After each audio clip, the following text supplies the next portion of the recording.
Kemarin ya. Kalau patologi sama Ibu enggak? Iya, sama Ibu. Oh, iya jadi iya ya. Patologi kemarin, toksik ya. Iya, Bu. Kemarin toksik, sekarang lanjut, praktikum farmakologi ya. Oke. Tania ada yang masuk lagi.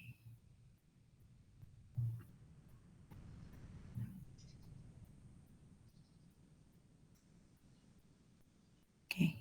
Oke, jadi untuk, praktikum farmakologi ini, sebenarnya selama 1 semester kita wajib masuk 14 pertemuan ya.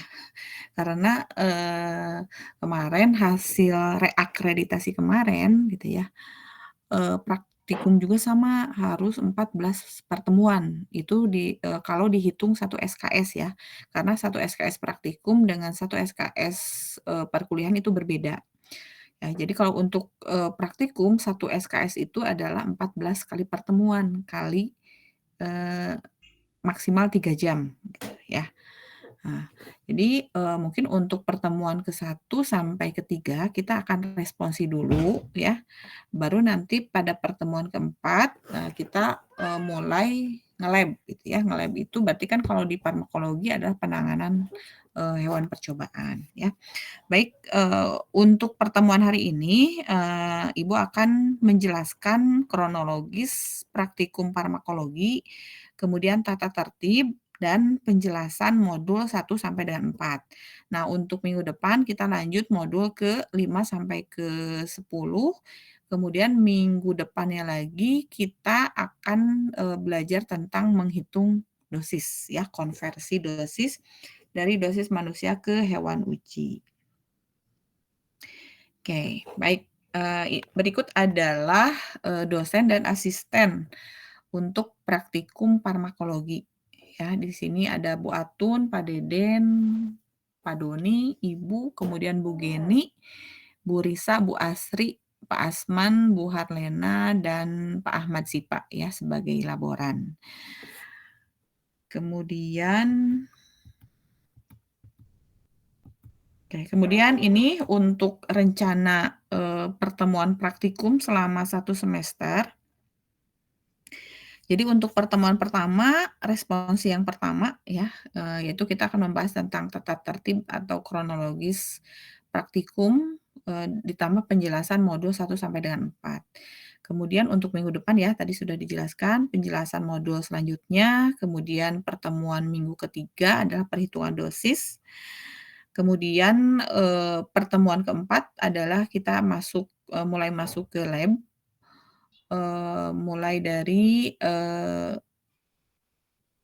percobaan 1 sampai dengan percobaan 10. Kemudian nanti pada pertemuan ke-14, ya yaitu adalah ujian praktikum. Nah, ini adalah beberapa, modul atau, materi yang akan kita pelajari, selama 1 semester di, praktikum farmakologi ya. Di sini ada 11 pertemuan ya untuk materinya karena memang 11 pertemuan itu dihitung dengan perhitungan dosis ya pada pertemuan ketiga. Kemudian ada juga penanganan hewan percobaan, kemudian uji stimulansia, kemudian, pertemuan keempat analgetik kuat, pertemuan kelima analgetik lemah, kemudian yang keenam, anti diare, kemudian ketujuh anti hiperglikemia, kemudian ada hemostatika, antelmintik, anti tukak, dan anestesi lokal. Ya, ini adalah, modul atau materi yang nanti kalian akan dapatkan di praktikum farmakologi untuk semester genap sekarang. Selanjutnya ini adalah jadwal praktikum untuk farmakologi. Jadi untuk kelas kelas B itu hari Senin. Nah, di sini kan jadwalnya jam 8.30.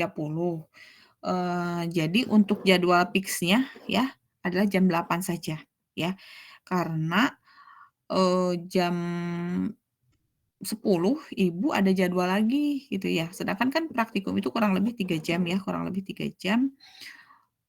Jadi membutuhkan waktu sekitar sampai setengah 10 atau setengah 11 atau jam 11 ya, kita akan selesai gitu.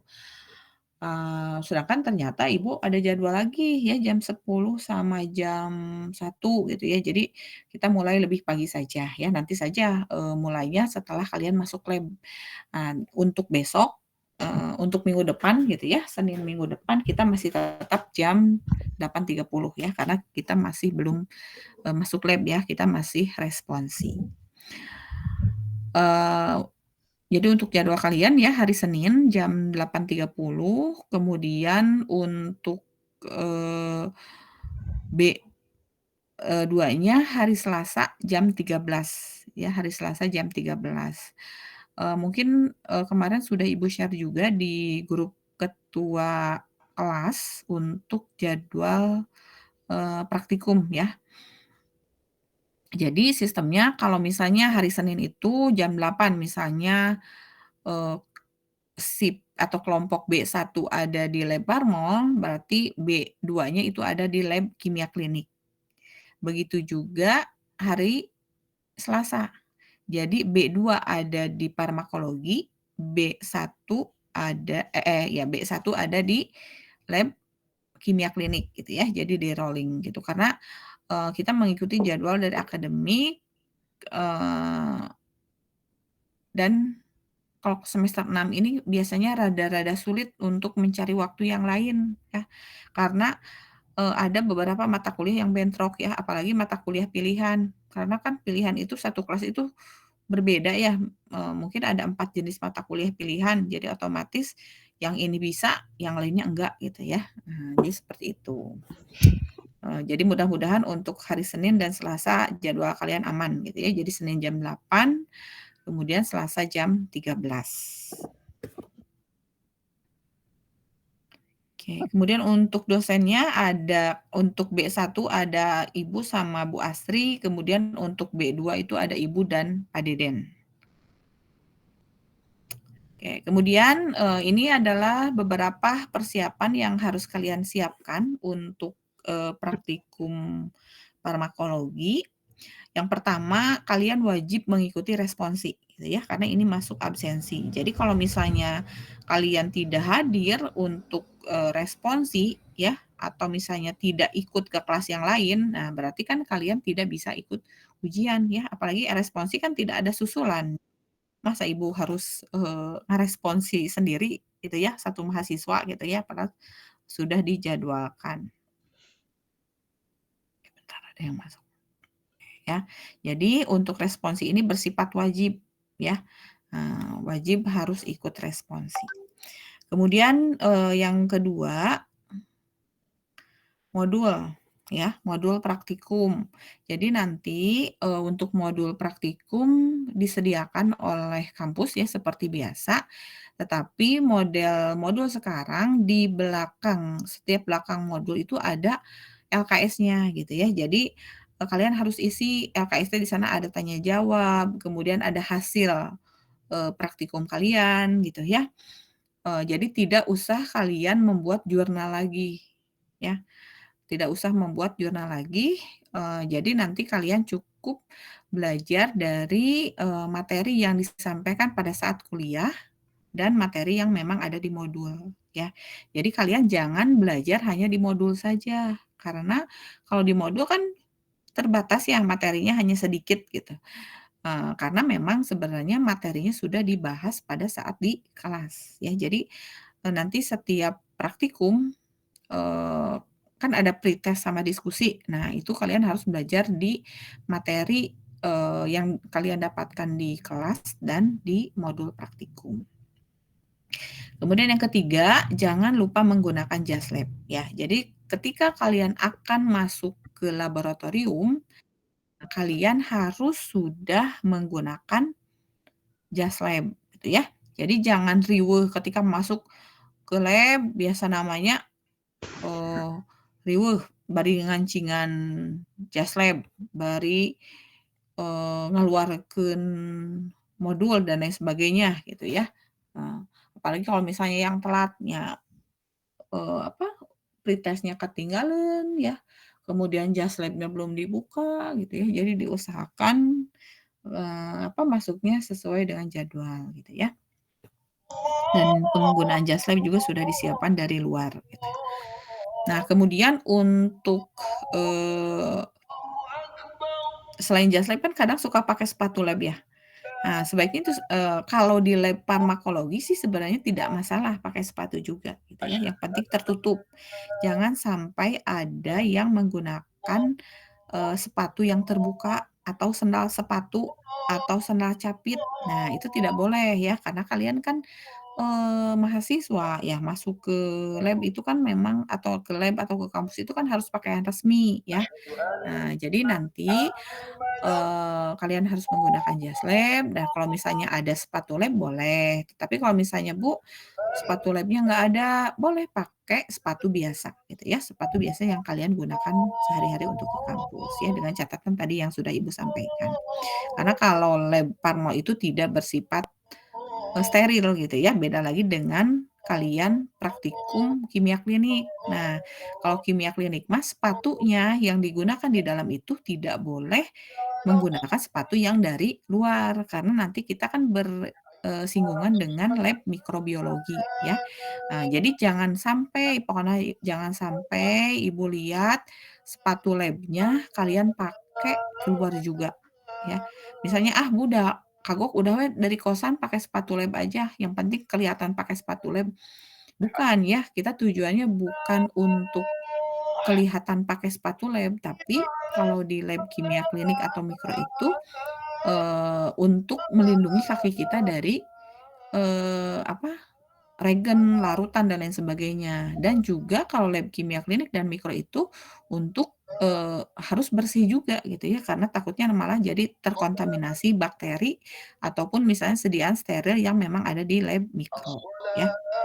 Ya seperti itu. Kemudian yang keempat, sarung tangan ya. Sarung tangan itu bila diperlukan. Kalau misalnya tidak diperlukan, tidak usah menggunakan sarung tangan ya.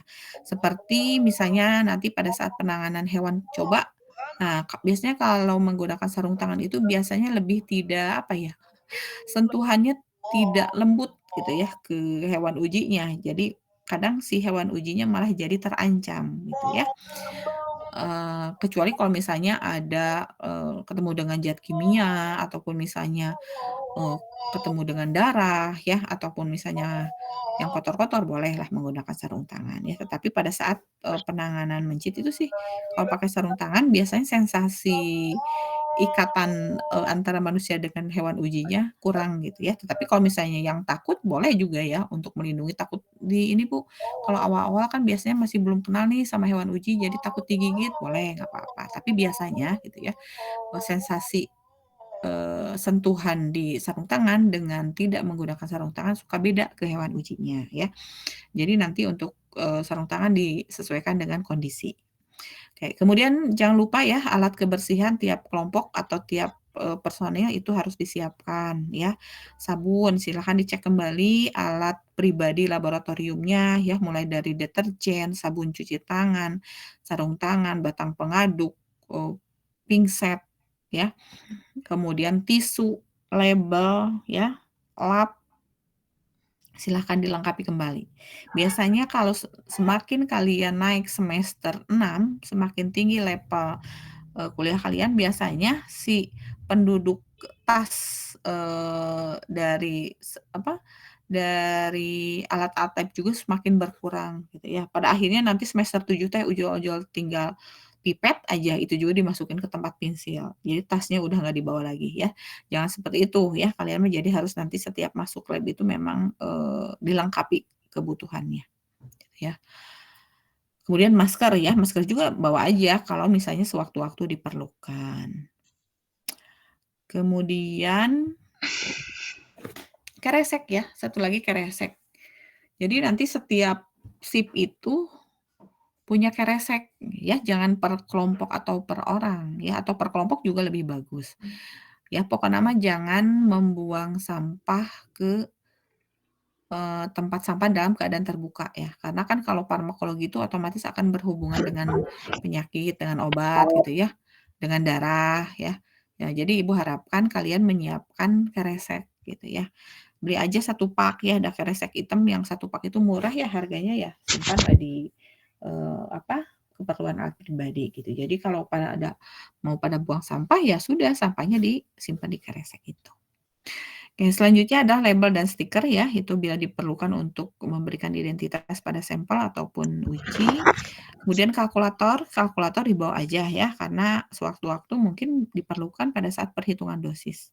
Ya, karena perhitungan dosis itu kan bukan hanya pertemuan ketiga saja ya, tetapi, setiap pertemuan perhitungan dosis ini akan terus dibahas. Ya, jadi silakan menggunakan kalkulator dan tidak menggunakan handphone, ya.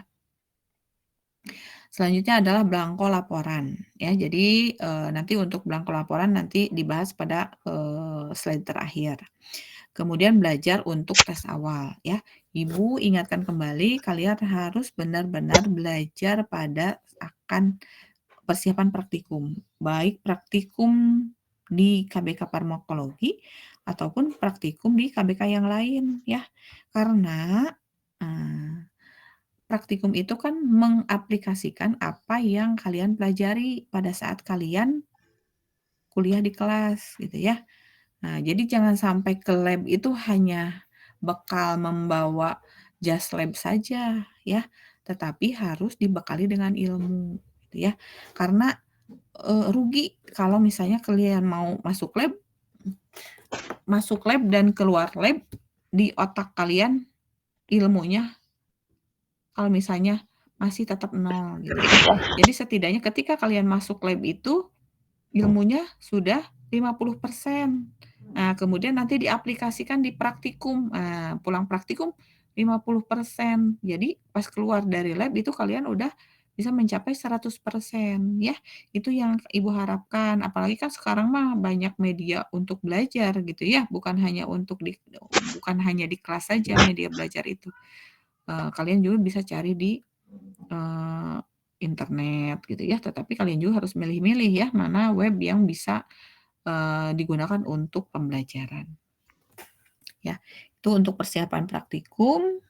Selanjutnya adalah untuk tata tertib, ya. Ini harus kalian pelajari, harus kalian ingat ya, jangan sampai kalian lupa sama tata tertib, karena nanti ketika kalian lupa, atau misalnya kalian sengaja untuk tidak mengikuti tata tertib, kalian yang akan rugi, ya. Kalian yang akan rugi, apalagi sekarang kalian semester 6. Semester 6 teh kan tahun depan semester 8, ya. Kalau misalnya praktikum farmakologi henteu lulus, otomatis kalian juga akan, ngepek ke kelulusan kalian gitu ya. Nah, karena kan berarti kan kalian harus mengulang kembali praktek di semester 8 ya, praktek farmakologi atau kimia klinik di semester 8. Jadi, niatkan di dalam hati kalian kalau misalnya semester 6 ini target tidak boleh ada nilai C, nilai D, nilai E gitu ya. Jadi, nilainya cukup A atau B saja gitu ya. Nah, jadi tidak ada istilah ngulang gitu ya, diusahakan seperti itu, diniatkan seperti itu ya, supaya kalian nanti semangat untuk belajar ya. Oke, kemudian, berikut adalah tata tertib, yang harus kalian penuhi ya, selama kalian praktikum. Yang pertama adalah datang tepat waktu ya, harus sesuai kalau misalnya jadwalnya jam 8 ya. Jadi kalian harus bisa memperhitungkan, kalian harus berangkat dari rumahnya jam berapa. Jangan sampai telat ya. Diperhitungkan juga kalau perjalanan macet di jalan seperti apa gitu ya, membutuhkan waktu berapa lama ya. Karena kalau misalnya jika terlambat, kalau misalnya kalian datangnya pada saat pretest, berarti kalian mengerjakan pretest-nya sesuai dengan waktu yang tersedia gitu ya, tidak bisa minta waktu lebih gitu ya, atau misalnya pada saat kalian datangnya udah pretest. Nah, ini tidak ada, apa, waktu, tidak ada kesempatan untuk ikut tes awal, otomatis kan nanti nilainya juga akan berkurang ya. Oke, kemudian tes awal, sekarang menggunakan metode CBT ya. Jadi nanti tesnya juga tidak akan seperti dulu gitu ya, waktu Anpisman makan ditulis gitu ya, esai gitu ya. Kalau CBT biasanya bentuk soalnya soal cerita, nanti diaplikasikan ke soal. Dan dinyatakan lulus dan boleh ikut, praktikum itu kalau nilai dari pretesnya itu minimal 50. Jadi kalau di bawah 50, ya itu tidak bisa mengikuti praktikum ya. Jadi harus minimal 50. Nah, jika nilai kurang dari 50 maka dianggap tidak lulus untuk tes awal, eta karek kahiji ya. Nah, teu lulus tes awal ini diberikan kesempatan 3 kali ya. Jadi kalian jangan menggunakan kesempatan ini gitu ya. Karena kalau menggunakan kesempatan ini kalian bisa aja jadi teu lulus gitu ya. Nah, jadi kalau misalnya, mahasiswa tidak lulus, tes awal maksimal 3 kali, ini tidak diperbolehkan mengikuti praktikum di jadwal semestinya, ya. Kalau misalnya nanti perhitungan dosis teu bisa wae, hiji, misalnya pas, eee, apa, uji analgetik teu bisa, 2, uji analgetik kuat tidak bisa juga, 3. Nah, berarti kalian tidak bisa ikut praktikum. Jadi kalian harus ikut tes awal di kelas yang lain, kalau misalnya kalian tidak bentrok, gitu ya. Kalau misalnya bentrok, kumaha? Berarti kan kalian otomatis tidak, apa ya, eee, tidak bisa ikut praktikum dengan jadwal yang semestinya. Nah, berarti kalian harus ikut praktikum susulan, ya.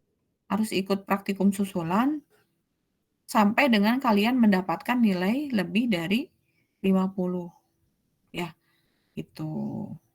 Jadi pada akhirnya tetap mau sekarang, mau nanti ngulang ke kelas yang lain, ataupun pada saat kalian susulan, tetap nilainya tidak boleh kurang dari 50 nya. Daripada ngapalkeun 3 kali, mending keneh ngapalkeun sakali jadi, nya, gitu ya. Jadi nanti silakan kalian belajar semaksimal mungkin, eee, untuk, apa, persiapan untuk praktikum gitu ya. Kunaon sih meuni kejam-kejam teuing gitu ya. Sebenarnya bukan kejam, tapi ini pembelajaran buat kalian supaya kalian mau berubah gitu ya. Karena dari sebelum angkatan-angkatan sebelumnya itu mahasiswa tuh pada saat pretest atau pada saat diskusi biasanya susah untuk jawab deh gitu ya. Ada yang memang belajar gitu, ada yang juga yang bagus ya, ada juga yang memang tidak disiapkan untuk belajar ya. Jadi kalau misalnya tidak siap untuk belajar ya sudah, nggak usah ikut praktikum ya, ikut praktikum ya memang sudah siap ya. Kemudian kehadiran ya, kehadiran praktikum harus 100% ya, ini sama dengan Anpisman dulu ya. Bila berhalangan hadir boleh, nggak apa-apa ya. Kalau misalnya sakit berarti kan harus ada surat sakit. Jadi, disimak itu kalau ada surat sakit baru kita, apa, di keterangannya sakit. Kalau misalnya izin juga boleh, silahkan nanti orang tua atau misalnya yang memang membuktikan bahwa kalian ada kegiatan dan tidak bisa mengikuti praktikum. Nah, kemudian ini bisa konfirmasi ke dosen ya ataupun ke laborannya. Nah, ini tetap harus meskipun sakit izin, ini harus tetap diganti di waktu yang lain. Jadi kalian ikut ke kelas yang lain ya. Kalau misal tidak bisa ikut ke kelas yang lain, berarti nanti kalian ikut ke susulan. Tapi resikonya kalau susulan sekarang tuh waktunya susah. Karena kan kita di lab aja targetnya 14 kali pertemuan ya. Nah, sedangkan kan kalau menjelang, apa, menjelang ujian itu absensi harus 100% ya. Dan ini izin sakit, izin keperluan yang lain, itu diberi kesempatan 2 kali. Jadi kalau lebih dari 2 kali, berarti kalian tidak bisa ikut susulan. Nah, otomatis kan absen nanti kurang dari 100%, kalian tidak bisa ikut ujian.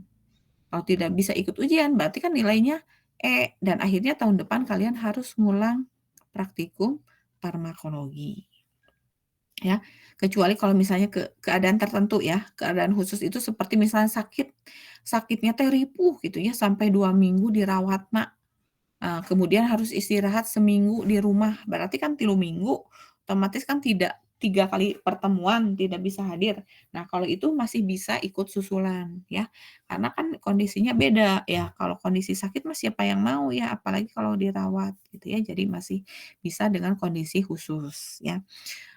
Kalau misalnya sakit hanya demam atau flu gitu ya, itu tetap kesempatannya hanya 2 kali ya. Makanya kita lihat dulu sakitnya sakit apa dulu gitu ya.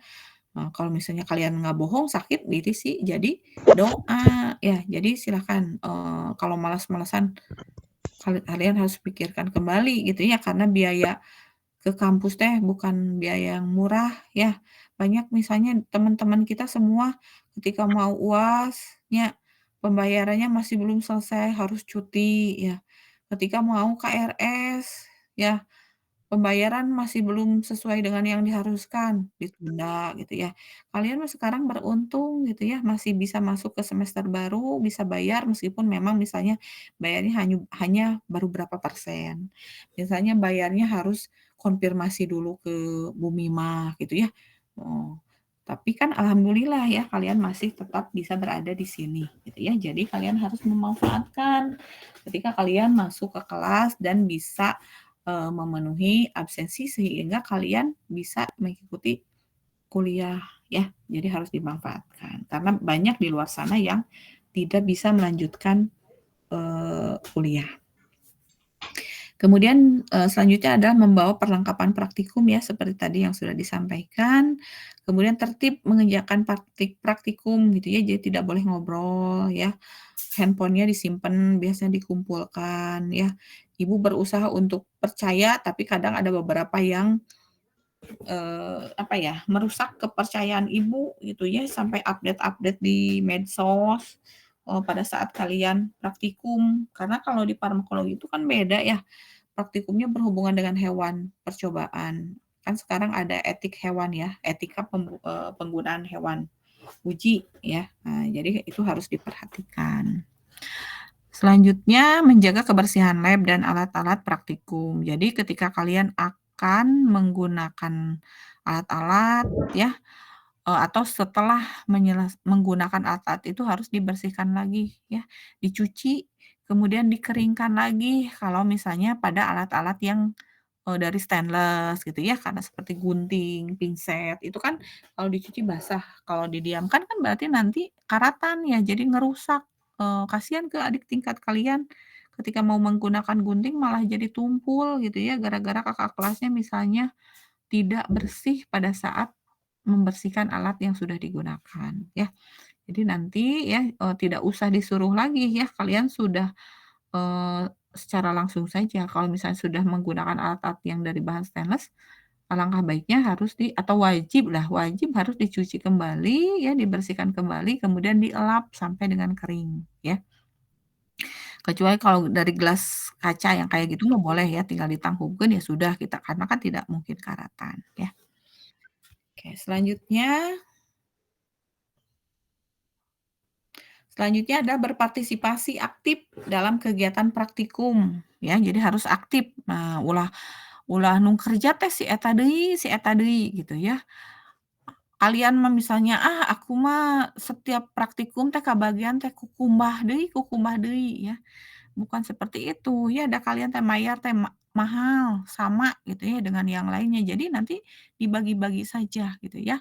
Misalnya kalau si A minggu ini kebagian cuci alat nggak apa-apa, tapi kan minggu depan kita bisa, mengerjakan hal yang lain gitu ya. Jadi nanti silahkan rolling saja, diatur-atur saja supaya kalian nanti kebagian semua, berperan serta aktif di semua modul praktikum, ya. Selanjutnya ada beberapa poin yang dilarang, ya. Ada beberapa poin yang dilarang, yang pertama adalah mencontek. Mencontek pada saat tes awal itu tidak boleh dan nilainya itu otomatis akan E, ya. Hati-hati ya. Nah, ini pada saat tes awal memang mudah gitulah, bisa jangan disepelekan aja gitu mah ya. Karena kalau misalnya kalian mencontek, otomatis nilai kalian kalau E itu artinya kan kalian harus ngulang.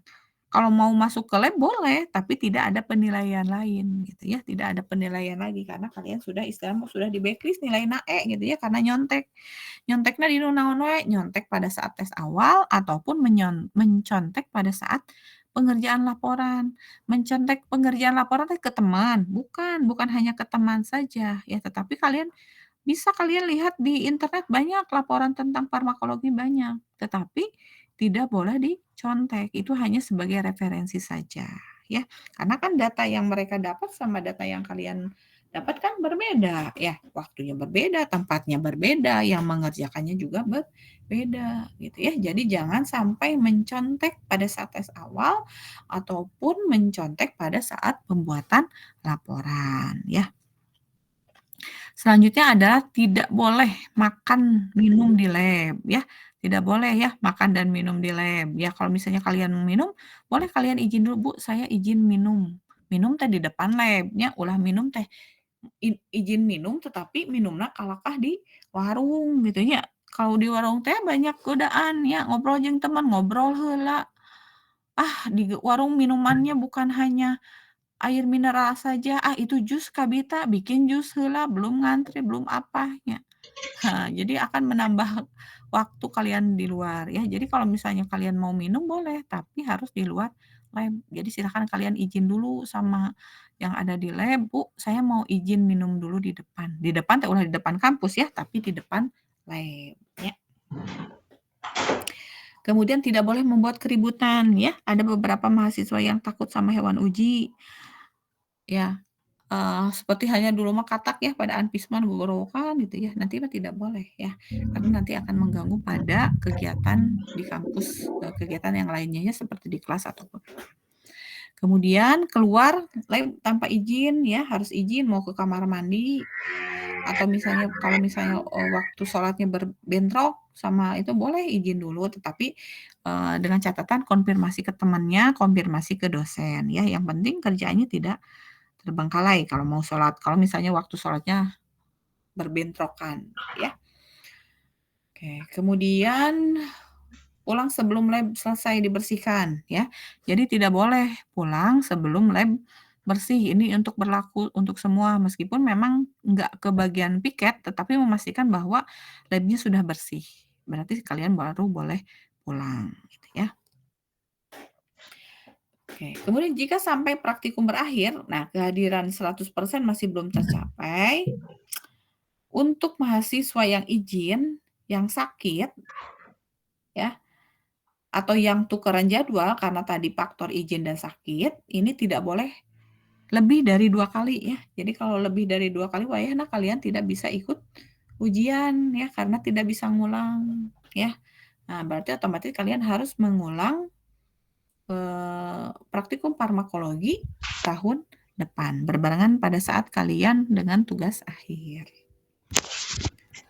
Oke, selanjutnya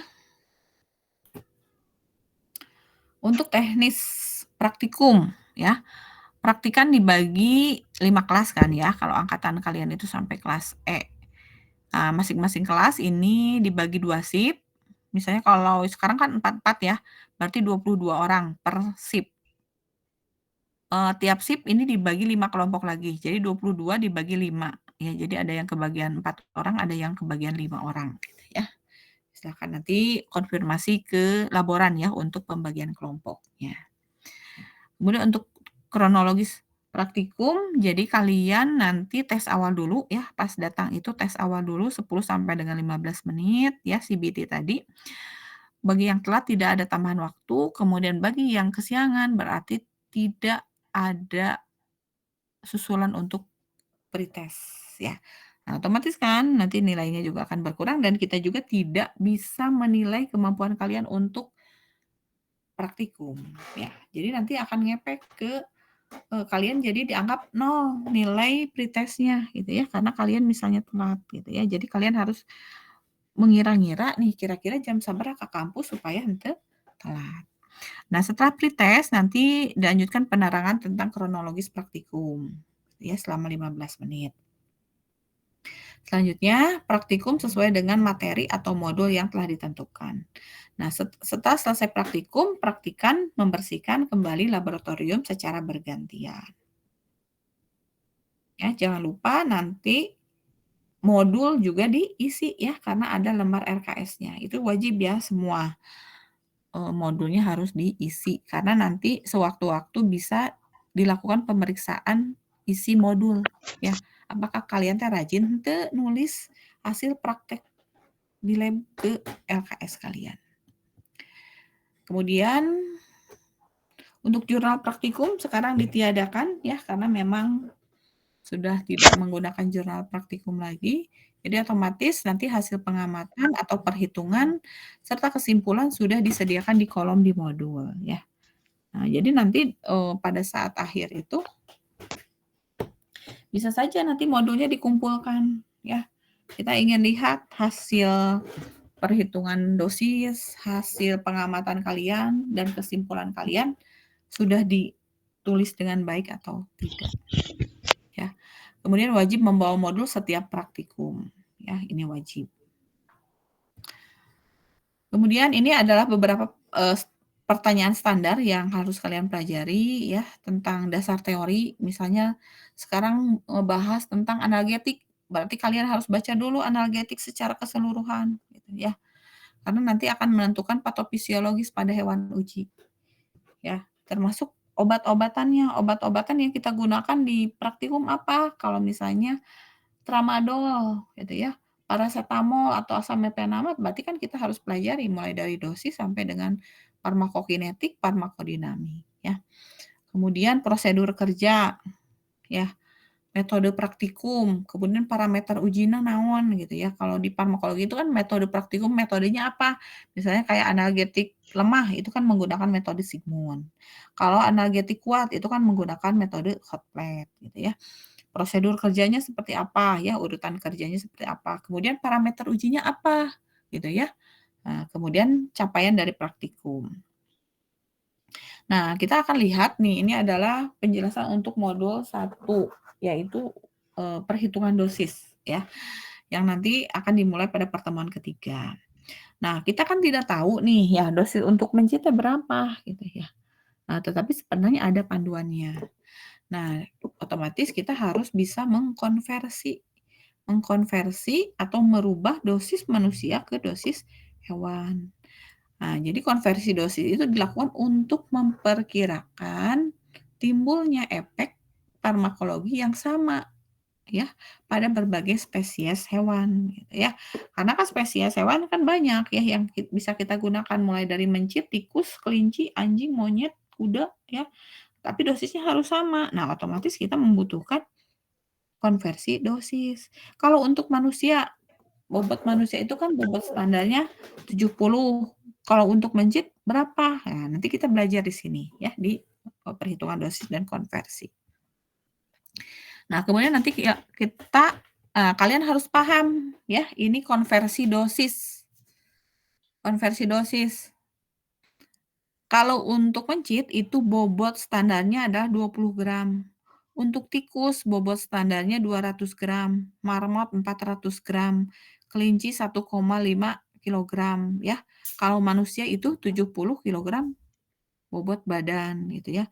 Kumaha lamun kita punya dosis manusia kemudian mau dikonversi ke dosis mencit.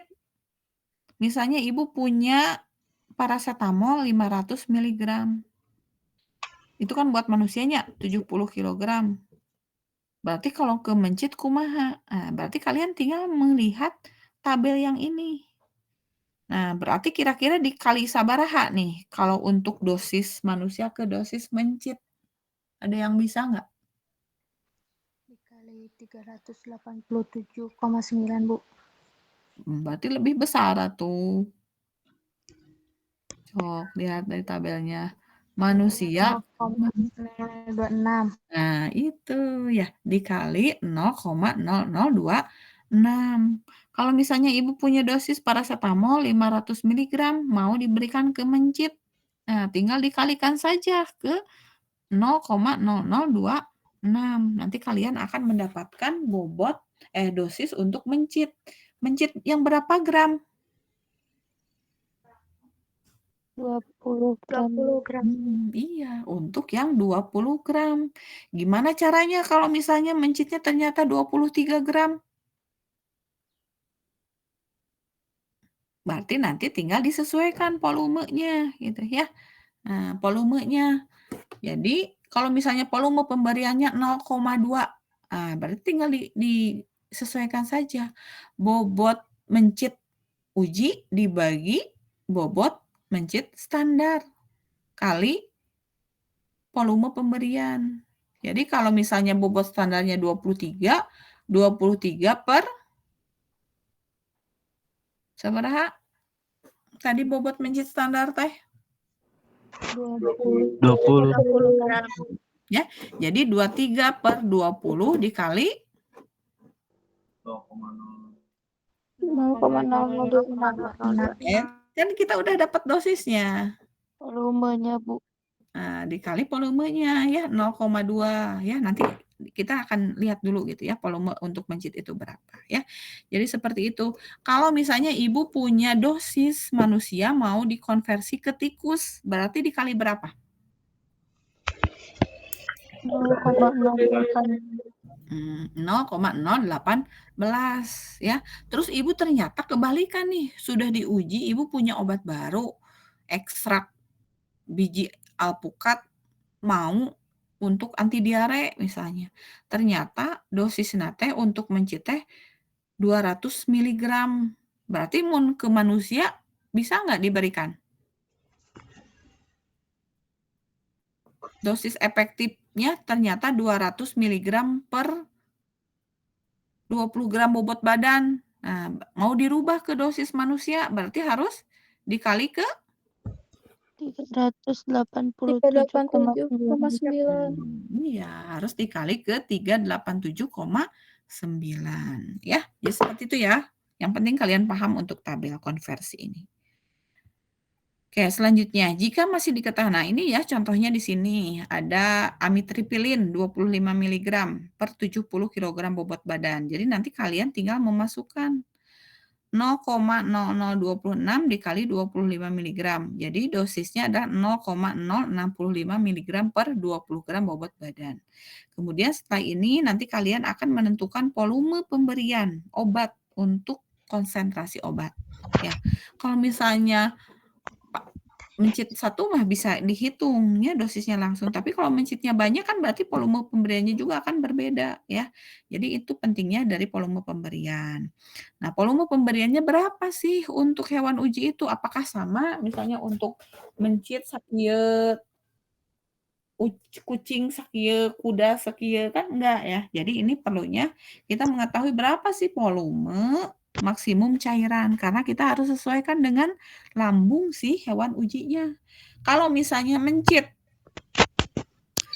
per oral ya, PO nih, kalian bisa lihat. Mencit itu kalau menurut buku farmakodinamik ya, tapi ini tahunnya sudah lama ya.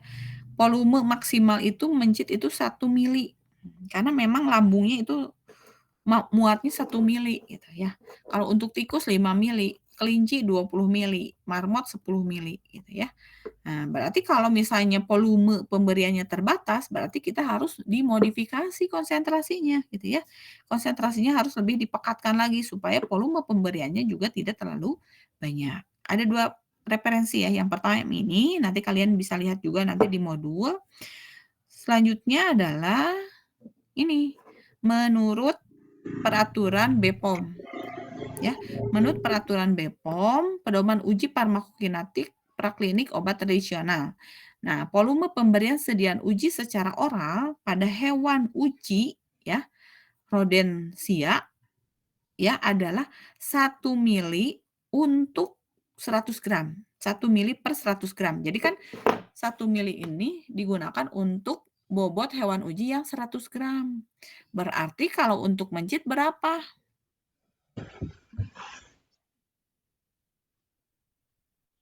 Kalau untuk mencit berapa? Kan 1 mili itu untuk bobot hewan uji 100 gram. Jadi kalau untuk mencit 0, berapa yang diberikan? 0,2 Bu. 0,2 ya. Jadi nanti tinggal dikalikan saja ya.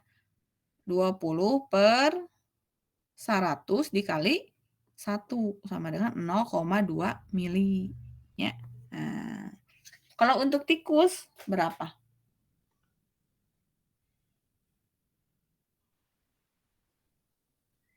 Untuk tikus berapa? 2 mili. Nah, untuk tikus 2 mili ya. Jadi 200 kan bobot standar tikus itu 200 ya. Untuk bobot mencit itu 20 gram, untuk bobot standar tikus itu 200 gram ya.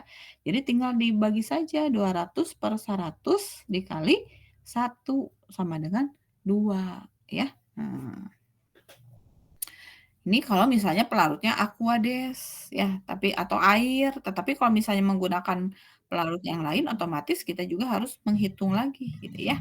Nah, tetapi untuk praktikum kali ini kita menggunakan Aquades ya. Jadi nanti untuk perhitungan dosisnya kalian bisa menggunakan ini karena ini kan tahunnya 2023 ya. Nah, berarti kan ini tahun terbaru gitu. Kalau yang tabel yang tadi kan dari buku farmakodinamik tahunnya sudah lama ya. Jadi kalian menggunakan tahun yang terbaru tentang pedoman uji farmakodinamik praklinik obat tradisional. Selanjutnya untuk pertemuan kedua ya, modul kedua. Modul kedua adalah penanganan hewan percobaan dan cara pemberian obat. Ya, jadi nanti di sini kalian akan belajar atau diajari bagaimana sih cara penanganan hewan teh gitu ya. Karena kalau tidak ada ilmunya kan nanti otomatis akan megang tanpa perhitungan gitu ya, enak megang tikus, gerowak di tikus, nanti malah ngegigit gitu ya. Makanya di sini diperlukan keterampilan atau skill ya, nanti dipelajari pada pertemuan kedua. Berarti ini sesudah lebaran ya, kalian belajar tentang hewan uji. Nah, karena kalau misalnya kita salah dalam penanganan hewan, biasanya si hewan ujinya juga stres. Kalau si hewan ujinya stres, otomatis akan mempengaruhi pada hasil pengujian. Malah si hewan ujinya bisa aja jadi berontak, ngegigit sama praktikan gitu ya. Nah, jadi harus dibuat si hewan uji itu nyaman gitu ya. Meskipun pada akhirnya nanti kalian akan sakiti si hewan ujinya gitu ya, tetapi setidaknya pada saat proses penanganannya harus secara lemah lembut gitu ya, harus benar-benar pendekatan teh gitu ya supaya si hewannya tidak stres atau tidak balik ngegigit. Nah, biasanya hewan uji yang sering digunakan adalah mencit, tikus, ya, kelinci, marmot, kucing, anjing, monyet, atau kuda. Itu biasanya tergantung dari keperluan pemeriksaan gitu ya. Apa sih yang akan kita uji gitu ya. Berapa banyak, misalnya kalau kita butuh darah nih. Nah, berarti berapa banyak darahnya. Kalau misalnya darahnya hanya sedikit, bisa kita menggunakan mencit. Kalau misalnya darahnya banyak, bisa naik tingkat ke tikus. Lebih banyak lagi, bisa naik ke tingkat lagi ke kera, ke kuda, ya. Biasanya seperti itu. Karena kita juga harus memperhitungkan. Kalau misalnya kita melakukan obat gitu ya, melakukan pengujian obat analgetik buat nyeri, tetapi kita pengen ke kuda aja biar gaya gitu ya, uji analgetiknya ke kuda. Kalian harus perhitungkan jumlah kuda yang dibutuhkan berapa gitu ya. Kalau misalnya ada 5 kelompok berarti kan kita membutuhkan 25 ekor kuda. Ya barijeng misalnya cuma analgetik kuat gitu ya. Kita hitung lagi ternyata obat yang sudah jadi kalau dijual itu harganya murah gitu. Misalnya paracetamol gitu ya. 2.000-an sasetrip Sanmol gitu ya. 2.000 kan otomatis biaya kalian penelitian juga tidak akan tertutupi gitu ya. Nah, naonan kalian mencari obat baru kalau misalnya istilahnya tidak ada lebihnya. Karena kan tetap ya ketika karena obat itu bukan hanya untuk menemukan obat baru, tetapi kita harus juga berpikir ke manajemennya gitu ya, manajemen farmasi. Berarti kan harus ada labanya gitu kan, tidak mungkin kita membuat satu produk kalau misalnya tidak ada labanya gitu ya. Nah, berarti kalian harus perhitungkan berapa banyak biaya yang dikeluarkan sehingga nanti kalau misalnya kalian melakukan penemuan obat baru bisa dijual dengan murah gitu ya. Nah, makanya kan kalau obat-obat herbal tertentu makan harganya mahal ya, ratusan ribu gitu ya, karena memang, apa, pembuatannya juga susah gitu ya. Selanjutnya ini karakteristik beberapa hewan coba ya. Nanti kalian akan pelajari juga di penanganan hewan coba ya, sekaligus, prakteknya gitu ya. Nanti juga ada di modul, kalian tinggal baca-baca saja ya di modulnya. Baik ini mencit, tikus, kelinci, dan marmot ya, memiliki sifat yang berbeda. Kemudian attitude ya, attitude dalam penggunaan hewan tadi ya, adanya, apa ya, perasaan lemah lembut gitu ya pada saat penanganan hewan itu ya, karena takutnya si hewannya ketakutan, malah jadi stres ya.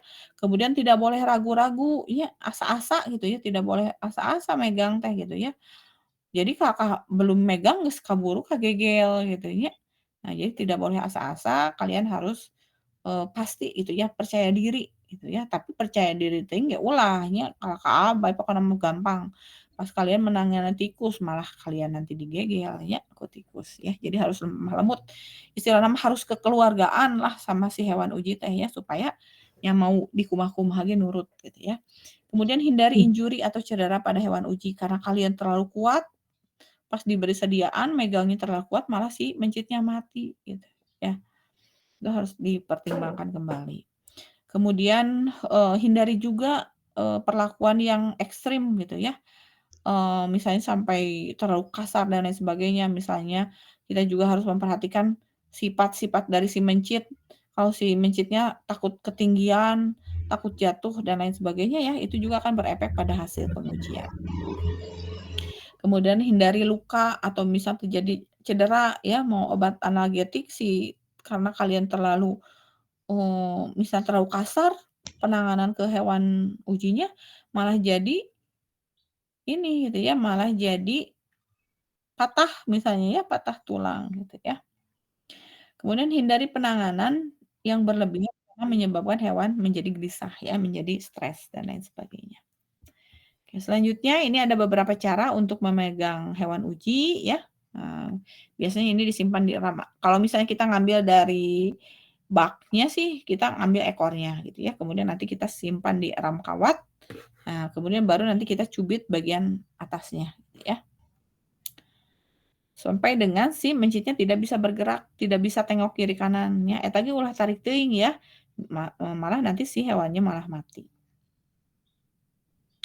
Selanjutnya ini juga sama ya cara mengambil mencit, kemudian ini adalah posisi memberikan obat ya, peritoneal, oral ya, nanti kita lihat nih, ini adalah salah satu contoh cara pemberian oral ya. Jadi si mencitnya nanti ada sonde oral ya, sonde oral itu seperti ya ini ya, apa ya, seperti jarum suntik tapi dari aluminium ya, aluminium, stainless ya, dimasukkan ke oral si hewan uji.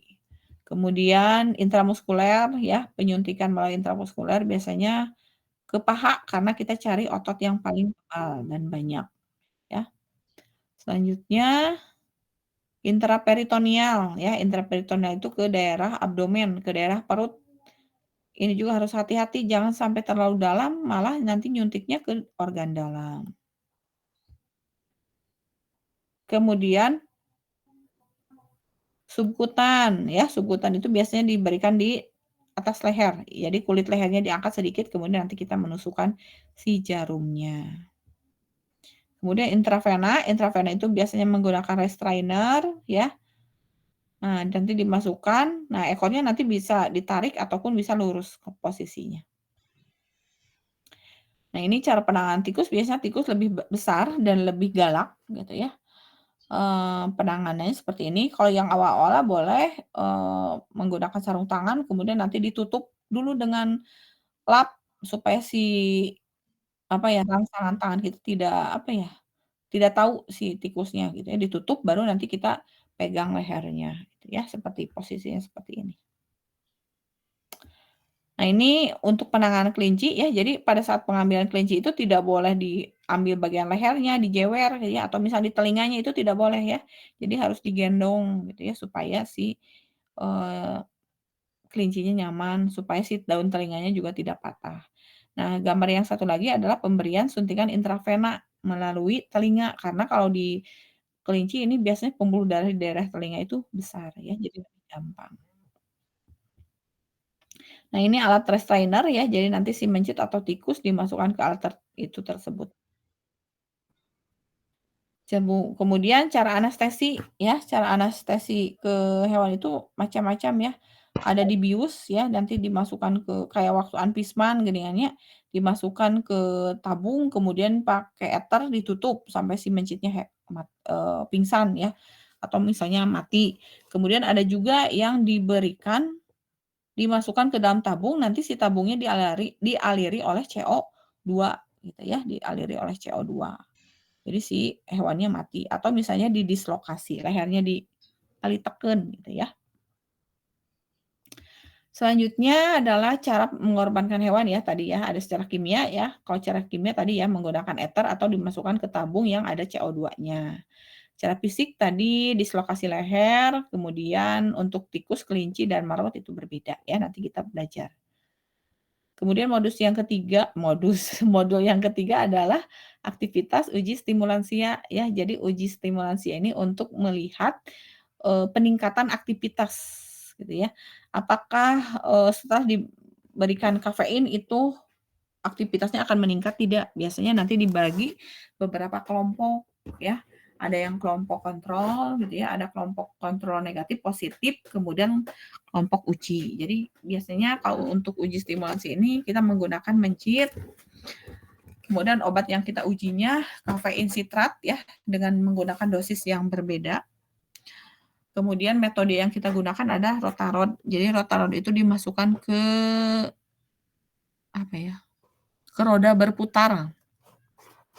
Nanti kita lihat berapa lama si mencit itu bertahan di roda putar tersebut gitu ya. Atau dengan swimming test, si mencitnya disuruh renang dulu gitu ya. Berapa lama si tikus bisa bertahan di, bak yang isinya air gitu ya. Nanti kita pelajari lebih detail lagi pada saat praktikumnya. Parameter uji ya, ini berapa lama si mencit bisa bertahan di, roda putar dan kalau swimming tadi ya harus berapa lama dia bertahan di bak yang berisi air. Oke. Kemudian, modul keempat adalah pengujian aktivitas analgetik. Jadi menggunakan, hewannya adalah mencit, kemudian obat analgetik yang kuatnya ada tramadol, kemudian metodenya adalah, plat panas ya. Jadi nanti si mencitnya dimasukkan ke plat panas, tapi dikelilingi, ada ya tempatnya gitu, ditutup gitu. Jadi kayak ini aja, kayak bikin crepes ya.